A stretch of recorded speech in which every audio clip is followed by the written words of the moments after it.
Hello and welcome back to JW's Dugout. John here. Happy Wednesday. Hope you guys are having a great day.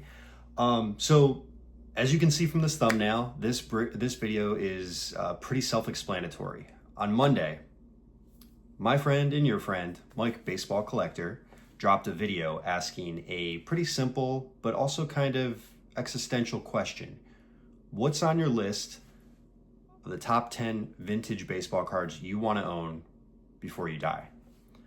Now, hopefully that quote unquote before you die part is way down the road for all of us.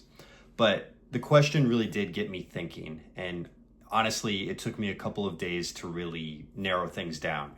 I watched Mike's video while I was at the gym on Monday night, and immediately, took a shower, got into bed. I always have a notepad next to my bed, pulled it out, and just started scribbling a list. Obviously, these cards are always kind of in the back of my mind. They're on my eBay watch list. They're definitely a focal point of what I want to do in the future with my collection. But his video really got me thinking, and just a great piece of content and a great way to engage the community as well. So as I was thinking about things and preparing this list, I thought about a couple of ground rules before we really get into it. I think first and foremost, I'm going to try to keep some of my PC out of this. And what I mean by that is no Fred McGriff, no Chipper Jones cards. I think they would dominate the list, and I just think that would probably be boring for everyone else to have to go through. And the same could kind of be said about Hank Aaron, but given that this is truly a vintage list, you're gonna see a lot of Hank Aaron, unfortunately, or fortunately. If it's my case, it's fortunate. No autographs. Even though I love my Hall of Fame autographs, which I talk about ad nauseum on this channel, I want this list to stand on its own. And then finally, I would say this list isn't just about scarcity or price or grade. These are the ones that, for whatever reason, have always been on my list, but they've always just kind of fallen out of reach. That could be because the timing wasn't right. It could be because I was outbid on eBay. It could be because I missed my opportunity elsewhere. It could be because I just didn't want to spend certain dollar amounts at certain points of my life. Obviously, with my current stage of life, I try to stick to the budget when it comes to the hobby and to card collecting. I can't go out at this moment and drop, thousands of dollars on a card. Hopefully in the future, I'm able to knock off some of the key cards on my list. You'll see what I mean when we get down toward number 2 and number 1 on my list. But, for now, I would say let's just jump right into it. So if you don't mind, I don't have everything memorized, so I want to make sure I have it right here, but I'll shift over to the side a little bit. This way we can use this space as some of the other content creators have done. We'll post a photo of the card, an image of the card right to my left. Number 10 is a card that's probably not going to be on anybody's list, but I have always loved this card, and that's the 1934 Diamond Stars Mickey Cochrane. One of the greatest catchers of his era. Cochrane was a 2-time MVP, obviously a Hall of Famer, a guy that I don't personally have his autograph, so I would love to have a key card to go along with my Hall of Fame collection. And then the Diamond Stars set is, standalone, is just gorgeous.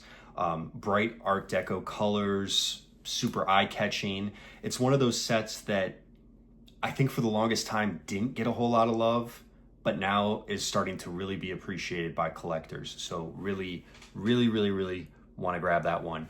Number 9, T206 Rube Waddell. I know a lot of people love this card. I think I have like 4 or 5 different ones currently on my eBay watch list.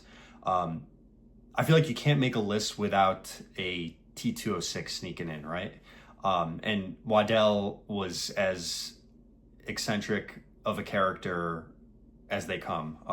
Obviously a fantastic pitcher, kind of a strikeout machine, and then all the lore that goes along with it. Some of it true, some of it fictitious, from him chasing fire trucks to petting, puppies and being distracted by animals and yada yada. This was baseball's original oddball, if you will. And I think the portrait shot of Waddell on the T206 is just a fantastic card. All right, number 8, 1954 Red Heart Stan Musial. You're probably saying, why do you have Stan Musial on your list? Well, he is one of my favorite Hall of Famers. I am working on his run along with a whole bunch of other players. But, the Red Heart dog food set is one of those quirky regional issues that, somehow Stan didn't have a card in the 1954 top set that year. So if you wanted Stan the Man in 54, you had to feed your dog and mail in some proofs, if you will. Pretty great marketing, if you ask me. But this is just a fantastic card with the red background. It really pops with Stan Musial wearing, obviously, his Cardinals gear. And one that I really want to add, very, very pricey card depending on the grade. Number 7, the 1953 Bowman Color Pee Wee Reese. To me, this is the definition of what an action shot should be. You've got Reese leaping over a sliding runner, ready to turn 2. It's truly a piece of art, and not just a baseball card. And then one of, the most beautiful vintage cards, not only ever printed, but one of the most beautiful sets. I'm really, really becoming a huge fan of 1953 Bowman Color. I've already picked up a handful over the course of the last couple months. All right, number 6 on this list is the 1955 Doubleheaders Hank Aaron. Now this one's fun. I really like this one because you can, unfold the card. It looks like 2 guys standing back to back, almost like a Topps Transformers set, if you will, before its time. And then Aaron's version, I think, is just kind of one of the cooler looking cards in that set. And it's also very pricey, very pricey. All right, number 5, the 1953 Topps Jackie Robinson, as I scroll down my list here.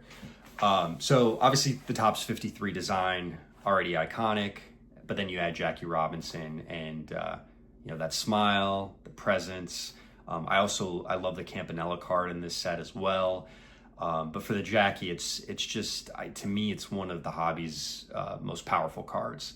And every time I see one, I just want to stop and stare at it, but I also want to pull out my wallet and buy it. But probably wait on that one a little bit. You can get low grade ones for decent amounts, but we'll see what becomes of it. All right, number 4 on the list. How about the 1958 Hires Root Beer Hank Aaron? Another quirky issue, if you will. Hires Root Beer put out this set with little tabs at the bottom you could cut off or leave on. A lot of the ones that I see graded, obviously, are the untabbed versions. So of course, finding one intact is very tough. But I love the borders of this card. I love the image of Hank Aaron. He's just front and center, and it's just a very sweet card. Love it. All right, moving further down the list. All right, so number 3, I'm going to stick to one player, but I'm going to preface that it's really 2 players from this particular set that I want to pick up, and that's the 1954 Johnston Cookies Hank Aaron, but also the 1954 Johnston Cookies Warren Spahn. I'm only going to show the Hank Aaron here, but again, this was a regional Milwaukee issue, handed out in, you guessed it, cookie boxes. Aaron was a rookie that year, so this is kind of basically an extended rookie card, if you will. And it is an incredibly expensive card for what it is. I actually see them quite a bit. Obviously, being here in Atlanta, I see them at shows quite a bit. I saw one 2 or 3 shows ago at the very local card show that I go to. And it was a high grade and several $1,000s. So definitely a card that's going to take me a while to procure, but really, really want to track that one down. All right, let's see. Number 2 on the list, the 1933 Gowdy Babe Ruth, card number 144. And obviously you could go with a number of different options from this set when it comes to Ruth, But when I really kind of think about which one I want to get in the future, I think it's this one. Number 144 has that classic portrait look, of him with bat in hand, and it's one of those cards that just screams baseball history, and it's one that I hope at some point in life I'm fortunate to add to my collection. All right, number one, you guys guessed it, the 1954 Topps Hank Aaron rookie. No surprise here. For me, this, when I do get around to getting this, because I will get it at some point, this will be the crown jewel of my collection. This is the Home Run Kings. Yes, the Home Run Kings.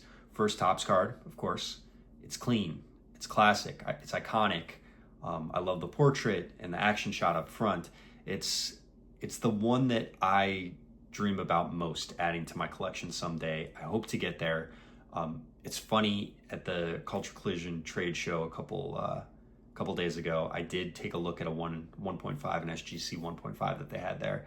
It was overpriced.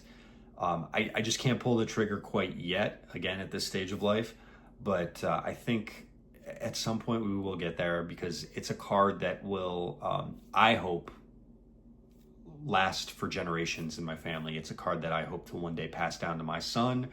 And I think that's really what baseball cards are all about, forming connections, especially with those closest to you, and passing down the history and the love of baseball. And to me, the 1954 Topps Hank Aaron is the embodiment of everything that I love about baseball and everything that I love about card collecting. So there you have it. My top 10 before I die list. Will I ever own all of them? Probably not, but hey, again, that's the fun of this hobby. It's about dreaming about the cards that you want.